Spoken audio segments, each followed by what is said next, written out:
Hello प्यारे दोस्तों, स्वागत है आपका इंटरव्यू क्लासेस में। बात करेंगे अपने क्लास 9th अर्धवार्षिक परीक्षा 2024-25 सामाजिक विज्ञान के पेपर के सॉल्यूशन के बारे में। पूरे पेपर का सॉल्यूशन देखेंगे और आपके जो 20 तारीख को पेपर होने वाला है बिल्कुल इसी टाइप का पेपर आएगा। इसमें से बहुत से क्वेश्चन आपको एग्जाम में देखने को मिलेंगे। इसमें देखना मैप किस प्रकार आप फिल करोगे, छोटे बड़े क्वेश्चन कैसे सॉल्व करोगे, उनके बारे में पूरे पेपर का सॉल्यूशन है हम डिस्कस करने वाले हैं। ठीक है, तो चैनल पे नए हो तो चैनल को सब्सक्राइब जरूर कर लीजिएगा, क्योंकि इसके बाद आपके जो पेपर है, संस्कृत है, आपके राजस्थान की शौर्य परंपरा है, आपके मैथ्स है, उन सभी के लिए पेपर्स आपको यहाँ मिलेंगे। शानदार कॉन्सेप्ट मिलेंगे आपके हाफ ईयरली ईयरली सब के लिए। ठीक है ना, तो चैनल को सब्सक्राइब जरूर कर लीजिएगा। ठीक है, चलिए देखते हैं। सबसे पहले हमसे एमसीक्यूज पूछेंगे सेक्शन ए के अंदर। तो पहला क्वेश्चन क्या पूछा है कि फ्रांसीसी क्रांति कब हुई। तो ये याद रखिएगा, बहुत इंपॉर्टेंट क्वेश्चन है। फ्रांसीसी क्रांति हुई थी 1789 में। ठीक है ना, 1789 में। सी ऑप्शन अपना यहाँ करेक्ट हो जाएगा। अगला है रूस की संसद का नाम क्या है। तो उसका नाम है अपने ड्यूमा। क्या नाम है? ड्यूमा। बी ऑप्शन यहाँ पे करेक्ट हो जाएगा, याद रखना। नेक्स्ट क्वेश्चन है मित्र राष्ट्रों में सम्मिलित देश नहीं है। कौन सा देश है जो मित्र राष्ट्र में नहीं है? कहने का मतलब 3 तो यहाँ पे मित्र राष्ट्र हैं, ठीक है, और एक मित्र राष्ट्र नहीं है, दूरी राष्ट्र है। तो देखिए इसके लिए एक शानदार ट्रिक है। क्या? फरेबी फरेबी मित्र से, फरेबी मित्र से जायज दूरी, जायज लिख देते हैं, जायज दूरी। अब दूरी को समझ लीजिए, दूरी और ये रहा मित्र। तो ये है दूरी राष्ट्र और ये है अपने मित्र राष्ट्र। तो फ से देखना, फ से हो जाएगा अपने फ्रांस, और र से हो जाएगा अपने रूस, ठीक है, रशिया, और बी से हो जाएगा ब्रिटेन, इंग्लैंड। ठीक है ना, ब्रिटेन मतलब इंग्लैंड। ठीक है, तो ये जो होंगे अपने कौन? फ्रांस, ठीक है, और र से था अपने ब्रिटेन, रूस है ना, रूस, और बी से हो जाएगा अपने ब्रिटेन, ब्रिटेन। ये कौन से राष्ट्र हैं? ये है अपने कौन से राष्ट्र? मित्र राष्ट्र है ये। तो दूरी राष्ट्र कौन से? तो यहाँ लिखा हमने जाइज, जाइज। तो जा से देखना जापान, कौन सा हो जाएगा? जापान। ई से हम लिख देंगे अपने इटली, ब्रिटेन इंग्लैंड सेम ही है, ठीक है ना, तो यहाँ पे ई से इंग्लैंड नहीं करना, ध्यान रखना। और इस ज से हो जाएगा अपने जर्मनी, जर्मनी। ठीक है ना, तो यहाँ पे कौन सा अपने दूरी राष्ट्र? ये अपने है, ये मित्र राष्ट्र नहीं है, जर्मनी दूरी राष्ट्र है। तो कौन सा करेक्ट हो जाएगा अपने? डी ऑप्शन इसमें। ठीक है, बाकी ये तीनों क्या है? ये तीनों मित्र राष्ट्र है और ये दूरी राष्ट्र है। ठीक है ना, अगला देखते हैं। प्रथम वन अधिनियम लागू हुआ था, कब लागू हुआ था प्रथम वन अधिनियम? तो हम बोलेंगे प्रथम वन अधिनियम जो लागू हुआ था 1865 के अंदर। ऑप्शन बी करेक्ट हो जाएगा। नेक्स्ट क्वेश्चन देखते हैं। भारत का सबसे दक्षिणीतम अक्षांश है, दक्षिणीतम अक्षांश कौन सा है? तो वो है अपने 8 डिग्री और 4 मिनट। ठीक है ना, अगला क्वेश्चन है कि पूर्वी घाट का सर्वोच्च शिखर है, तो कौन सा है? महेंद्रगिरी। ऑप्शन बी करेक्ट हो जाएगा। ठीक है, नेक्स्ट क्वेश्चन देखते हैं अपने। दक्षिण की गंगा किसे कहा जाता है? तो दक्षिण की गंगा किस नदी को कहते हैं? तो वो कहते हैं अपने गोदावरी नदी को। ऑप्शन बी यहाँ करेक्ट आंसर हो जाएगा। नेक्स्ट क्वेश्चन देखते हैं अपने। विश्व में सबसे अधिक वर्षा वाला क्षेत्र कौन सा है? तो ये अपने चेरापूंजी में है, कौन सा? मौसिनराम। ठीक है ना, सी ऑप्शन एकदम करेक्ट आंसर होगा। ठीक है ना, जो यहाँ आपको आंसर बताए जा रहे हैं एकदम करेक्ट है। ठीक है ना, तो निश्चिंत रहिए और इस पेपर के जो सोल्यूशन है उनको याद रखिएगा। ठीक है, अगला देखते हैं अपने। जनता का शासन कहलाता है, तो जनता का शासन लोकतंत्र कहलाता है। क्या कहलाता है? लोकतंत्र कहलाता है। अगला है संविधान सभा के अध्यक्ष कौन थे? तो संविधान सभा के अध्यक्ष थे डॉक्टर राजेंद्र प्रसाद। और हमें ये पूछे कि प्रारूप समिति के अध्यक्ष कौन थे? तो doctor Bhimrao Ambedkar answer correct होता है। ठीक है ना, प्रारूप समिति के अध्यक्ष तो डॉक्टर भीमराव अंबेडकर थे। और अपने जो यहाँ पे अध्यक्ष, संविधान सभा के अध्यक्ष पूछे हैं तो वो होंगे अपने डॉक्टर राजेंद्र प्रसाद। इसमें ए ऑप्शन करेक्ट हो जाएगा। अगला क्वेश्चन देखते हैं। भारत में मुख्य चुनाव आयुक्त की नियुक्ति कौन करते हैं? तो भारत में ये कार्य करते हैं अपने राष्ट्रपति। कौन करते हैं? प्रेसिडेंट, राष्ट्रपति। ऑप्शन डी करेक्ट होगा। नेक्स्ट क्वेश्चन है अपना कि भारतीय संसद में कितने सदन हैं? तो भारतीय संसद में 2 सदन होते हैं। कौन से? एक होता है अपने लोकसभा और दूसरा होता है अपने राज्यसभा। ठीक है ना, ये दोनों याद रखना, लोकसभा और राज्यसभा। अगला है भारत में हरित क्रांति का संबंध है। भारत में हरित क्रांति का संबंध किससे है? तो हरित क्रांति का संबंध अपने यहाँ पे दुग्ध इससे नहीं है, ठीक है, बागान उत्पादन इनसे नहीं है, गेहूं से हो जाएगा यहाँ पे। ठीक है ना, बी ऑप्शन करेक्ट हो जाएगा। अगला क्वेश्चन देखिए। वस्तुओं और सेवाओं के उत्पादन के लिए कितनी चीज़ों की आवश्यकता होती है? तो यहाँ पे इसके लिए 4 चीज़ों की आवश्यकता होती है अगर वस्तुओं और सेवाओं का उत्पादन करना है तो। किसकी? एक ज़रूरत होती है मानव पूंजी, मतलब मानव की, ठीक है। दूसरा है भूमि, फिर चाहिए भूमि है तो श्रम चाहिए, और फिर भौतिक पूंजी भी चाहिए। भौतिक पूंजी मतलब भौतिक पूंजी यानी रुपए, धन दौलत, है ना। ये 4 चीज़ों की आवश्यकता रहती है। अगला है भारत में सन 2011-12 में निर्धनता का अनुपात क्या था? तो ये 22 था, ठीक है ना, ध्यान रखिएगा। 21.9 था, लेकिन ये लगभग यहाँ पे ऑप्शन नहीं है, तो 22 एकदम करेक्ट आंसर होगा जो इसके लगभग में है, ठीक है। फिर अपने अगले क्वेश्चन, दक्षिणी अफ्रीका के पहले राष्ट्रपति कौन थे? पहले राष्ट्रपति यूं तो नेल्सन मंडेला के यहाँ पूछा जा रहा है, मतलब लोकतांत्रिक राष्ट्रपति हमसे पूछा है, तो कौन थे? Nelson Mandela. Nelson Mandela, Nelson Mandela, ठीक है ना, ये थे। अगला क्वेश्चन देखते हैं कि भारत की जलवायु कैसी है? तो मानसूनी जलवायु है भारत की, मानसूनी, ठीक है ना, मानसूनी जलवायु है। अगला देखते हैं, नेक्स्ट क्वेश्चन है, भारत के गांवों में उत्पादन की मुख्य गतिविधि क्या है? तो ये है अपने कृषि। कौन सी गतिविधि है? कृषि, ठीक है ना। अगला क्वेश्चन देखते हैं, द्वितीय विश्व युद्ध डैश से डैश तक हुआ, मतलब 1939 से 1945 तक हुआ, ठीक है ना, ईस्वी तक हुआ, ये ध्यान रखिएगा, ठीक है ना। फिर 1945 में जापान के 2 शहर हिरोशिमा और नागासाकी पे अपने अमेरिका ने एटम बॉम्ब गिराया, उसके बाद ये युद्ध रोक दिया, ठीक है ना। नेक्स्ट क्वेश्चन है अपना, भारत के पड़ोसी देशों के नाम। तो भारत के पड़ोसी देश आप जानते हो, भारत में अपने पड़ोस में आ जाएंगे पाकिस्तान, श्रीलंका, ठीक है ना। जो अपने पड़ोस में देश हैं उन सभी का नाम आपको बताना है, ठीक है। तो कौन कौन हो जाएंगे? आप लिख देंगे अपने नेपाल, पाकिस्तान, ठीक है, चीन यानी चाइना, श्रीलंका, ठीक है ना। और जो भी पड़ोसी देश हैं उनके आपको यहाँ पे नाम लिख देने हैं, ठीक है ना। नेक्स्ट देखते हैं अपने, नेक्स्ट क्वेश्चन है, जल विभाजक रेखा किसे कहा जाता है? जल विभाजक रेखा किसको कहा जाता है, इसका उत्तर देना है। तो जल विभाजक रेखा एक ऐसी रेखा को कहा जाता है कि जो कि अपने 2 उच्च भूमियों के बीच में, जिसको हम कह सकते हैं 2 बेसिनों के बीच में,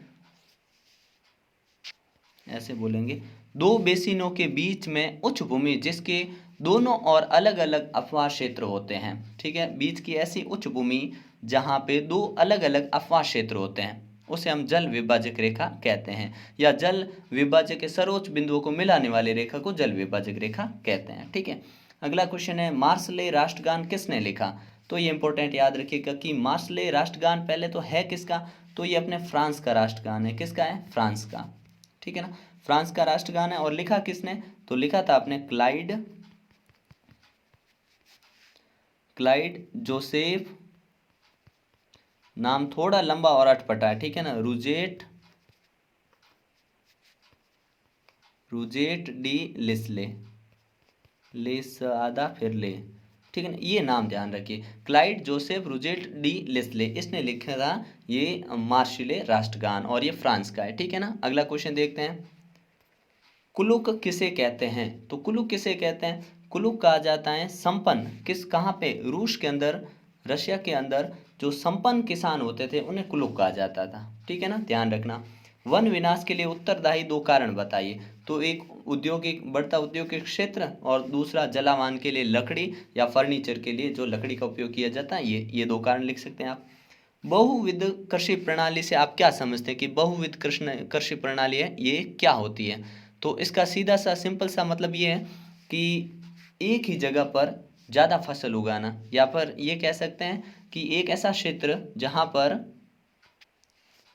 एक जमीन पर एक साल में एक से ज़्यादा फसलें उगाने की प्रथा होती है, उसे हम बहुविध कह सकते हैं। तो क्या कह सकते हैं इसको कि एक जमीन पर एक साल में, क्या जमीन एक है, साल भी एक है, लेकिन उस पे एक से ज़्यादा फसल लेना, एक साल में एक जमीन पर ज़्यादा फसल लेने की जो प्रणाली होती है उसे हम बहुविध फसल प्रणाली कहते हैं, ठीक है। मानव पूंजी से क्या तात्पर्य है? तो मानव पूंजी का सीधा सा मतलब होता है कि मानव जो कि अपने कौशल और अपने हुनर से कोई कार्य करता है उसे मानव पूंजी कहते हैं। और आदमी जितना अपने कौशल का प्रयोग करता है उसकी वैल्यू उतनी बढ़ती जाती है।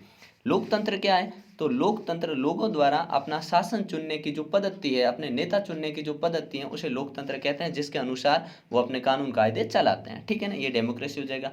चुनाव क्यों होते हैं? तो चुनाव होने का सीधा सा मतलब ये है कि भारत के अंदर कई बार भी जब चुनाव होते हैं तो चुनाव द्वारा अपना प्रतिनिधि चुना जाता है, जिससे आगे की नीतियां तय होती है। ठीक है, अगला देखते हैं। अपने नेक्स्ट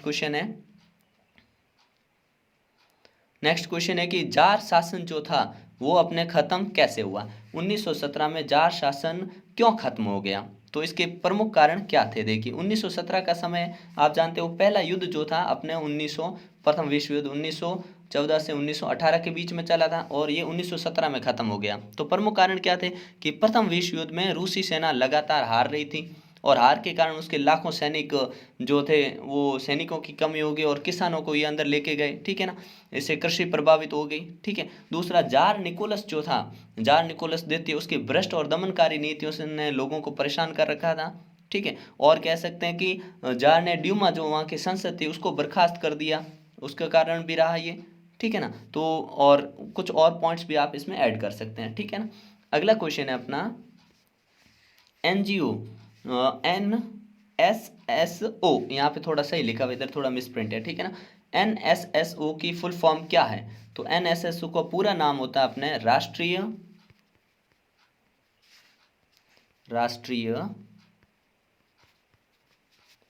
प्रतिदर्श सर्वेक्षण कार्यालय। क्या हो जाएगा? लास्ट में कार्यालय लिखना है। ठीक है, तो क्या होगा? राष्ट्रीय प्रतिदर्श सर्वेक्षण कार्यालय। और इंग्लिश में क्या नाम होगा? नेशनल सैंपल, क्या होगा? National sample survey organisation. ठीक है ना, ये ध्यान रखिएगा। अगला है अपने महाविंध्वस क्या है? ठीक है ना, तो महाविंध्वस के बारे में आप अच्छे से जानते हैं कि महाविंध्वस क्या था।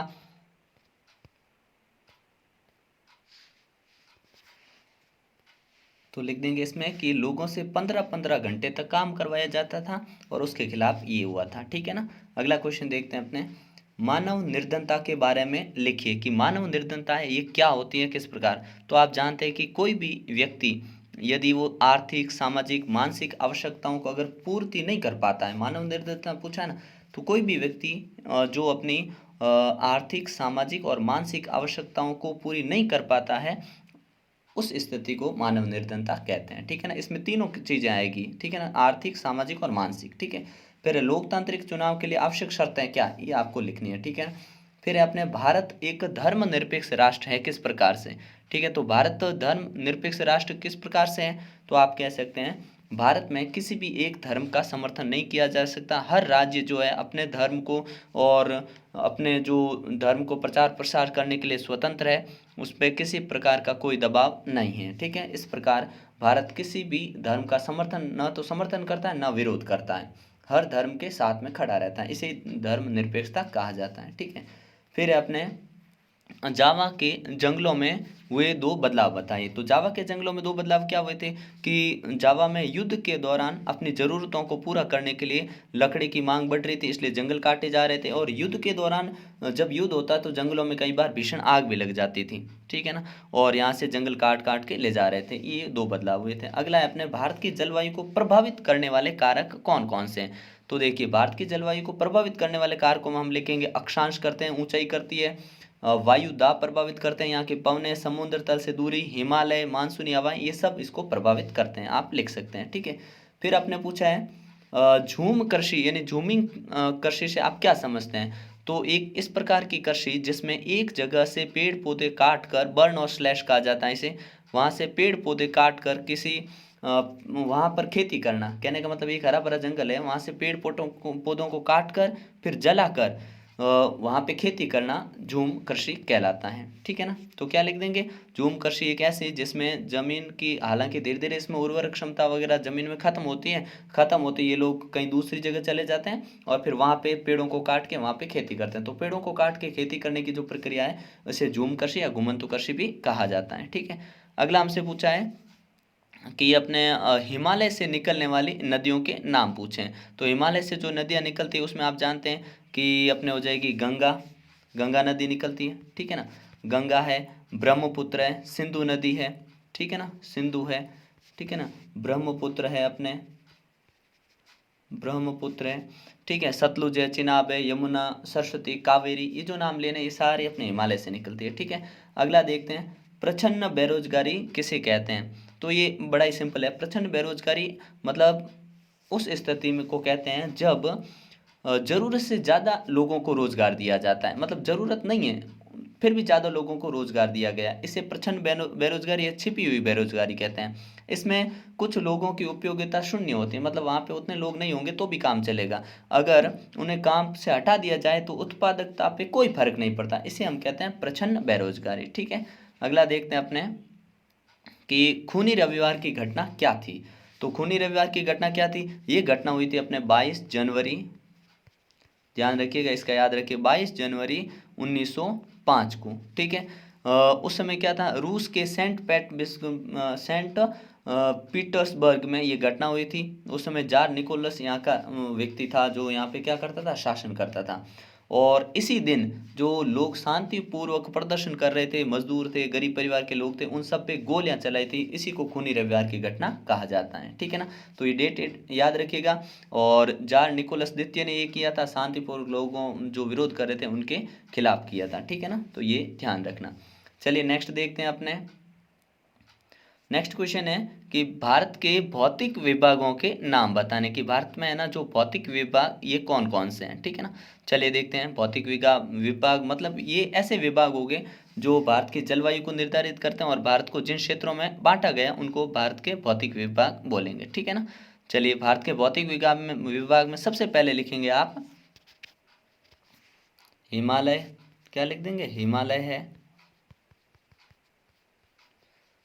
उत्तरी मैदान, ठीक है ना, उत्तरी मैदान, ठीक है, महान भारतीय रेखा मरुस्थल कह सकते हैं, रेगिस्तान, अपना जो रेगिस्तान है वो भी इसमें शामिल है, रेगिस्तान, ठीक है, तटीय मैदान हो गया और द्वीप समूह, ये सारे हैं, ठीक है ना। तो भारत के भौतिक विभाग के नाम लिखेंगे तो क्या लिखेंगे उसमें, हिमालय हो जाएगा, उत्तरी मैदान और रेगिस्तान, प्रायद्वीपीय पठार, तटीय मैदान और द्वीप, ये, ठीक है ना। अगला क्वेश्चन देखते हैं, भारत में सिंचित क्षेत्र को बढ़ावा देना क्यों जरूरी है, सिंचित क्षेत्र को बढ़ावा देना क्यों आवश्यक है। तो देखिए इसके बहुत सारे फायदे हैं, क्या, अगर सिंचित क्षेत्र बढ़ेगा तो पैदावार ज़्यादा होगी, पहला फायदा क्या, पैदावार ज़्यादा होगी, खाद्य सुरक्षा में सुधार होगा, ये दूसरा हो गया, ठीक है। तीसरा क्या लिख सकते हैं, नमी जो है उसकी स्थिरता बनी रहेगी और फसल उत्पादन है वो निश्चित रहेगा, ठीक है। और फिर और भी लिख सकते हैं कि बारिश की वजह से जो अकाल का खतरा होता है वो भी धीरे धीरे कम हो जाएगा। तो ये फायदे हो जाएंगे अपने इसके, विशेष तौर से सिंचित क्षेत्र को बढ़ावा देने के ये फायदे होंगे, ठीक है ना। अगला क्वेश्चन बोला है, भारतीय मरुस्थल की दो विशेषताएं बताइए। तो भारतीय मरुस्थल की विशेषताएं क्या लिख सकते हैं हम, पहला कि ये एक शुष्क क्षेत्र है, कैसा है, भारतीय मरुस्थल कैसा है, शुष्क क्षेत्र है, ठीक है। यहाँ सालाना 25 सेंटीमीटर जो है उसके औसत से बारिश, उससे भी कम बारिश होती है। यहाँ रेत के टीले हैं और आकृति जिनकी बदलती रहती है, ठीक है ना, ये इसके हो गए। और इसके पश्चिम में कहें तो अरावली पहाड़ियाँ भी है और भारत और पाकिस्तान के बीच में एक प्राकृतिक सीमा रेखा भी है, ठीक है ना। तो ये इसके भारतीय मरुस्थल की विशेषताएं हैं, ठीक है ना। अगला क्वेश्चन है, फ्रांस की प्रमुख जो कारण है उनको क्रांति के कारण बताने आपको, या जर्मनी में संकट जो हुआ था उसके प्रमुख कारण बताने। इसके बाद लोकतंत्र की विशेष भूमिका ये है अपने, ठीक है ना, ये लिख सकते हो आराम से। अब देखते हैं मैप, मैप में आपको क्या भरना है, आपसे पूछा है थार का मरुस्थल, वुलर झील, अरब सागर, अहमदाबाद, चेन्नई और हिंद महासागर, ठीक है। तो इनको कैसे भरेंगे, देखिए ये पड़ा मैप अपने पास, तो हमें वुलर झील भरनी है तो हम वुलर झील को भरेंगे यहाँ पे कश्मीर में, ठीक है। वुलर झील का यहाँ ऊपर वाले में, यहाँ हो जाएगा अपने वुलर झील, वुलर झील, ठीक है ना, ध्यान रखिएगा। अगला है अपने कौन सा था अगले अपने, नेक्स्ट था थार का मरुस्थल, पहले वुलर झील भर दी, अब बढ़ते हैं थार का मरुस्थल। तो थार का मरुस्थल अपने ये एरिया है, ये थार का मरुस्थल है, ठीक है ना, क्या लिखोगे, थार का मरुस्थल, ठीक है ना, थार का मरुस्थल, ठीक है। नेक्स्ट वाला देखते हैं अपने, नेक्स्ट है तीसरे नंबर पे था अपने अरब सागर। तो अरब सागर और बंगाल की खाड़ी अच्छे से याद रख लेना। देखो अ ब स द ऑप्शन देते हैं ना, अ ब स द, तो अ और इधर लिख दो ब। कहाँ पे? इस साइड और इस साइड। तो ये होगा अरब सागर, ये होगा बंगाल की खाड़ी। ठीक है, कभी भूलना मत। ठीक है ना, क्या अ ब स द ऑप्शन आते हैं, तो अ इधर लिख दो, ब इधर लिख दो। ये होगा अरब सागर और ये होगी बंगाल की खाड़ी। ठीक है ना। नेक्स्ट है अपने, नेक्स्ट वाला कौन सा था? नेक्स्ट है अरब सागर हो गया अहमदाबाद। तो अहमदाबाद हम जानते हैं कहाँ है? गुजरात में। तो यहाँ पे लोकेट कर देंगे, ये है अपना अहमदाबाद। ठीक है ना, अहमदाबाद गुजरात के अंदर। ठीक है। और नेक्स्ट है अहमदाबाद के बाद चेन्नई और हिंद महासागर। तो चेन्नई है अपने नीचे वाले हिस्से में, यहाँ पर चेन्नई लोकेट कर देंगे। ठीक है, यहाँ पर लिख देंगे चेन्नई, चेन्नई। और पूछा था हमसे हिंद महासागर, तो हिंद महासागर ये नीचे वाला जो भी एरिया बचा है ना, ये है हिंद महासागर। क्या है? हिंद महासागर। यहाँ तक ऐसे फैला हुआ है। ठीक है ना, ये हिंद हो जाएगा, हिंद महासागर यहाँ पे हो जाएगा। ठीक है ना। तो इस प्रकार से आपका पेपर रहने वाला है। ठीक है, और वीडियो को दोस्तों के साथ शेयर जरूर करिएगा। मिलते हैं नेक्स्ट पार्ट में, तब तक के लिए जय हिंद जय भारत।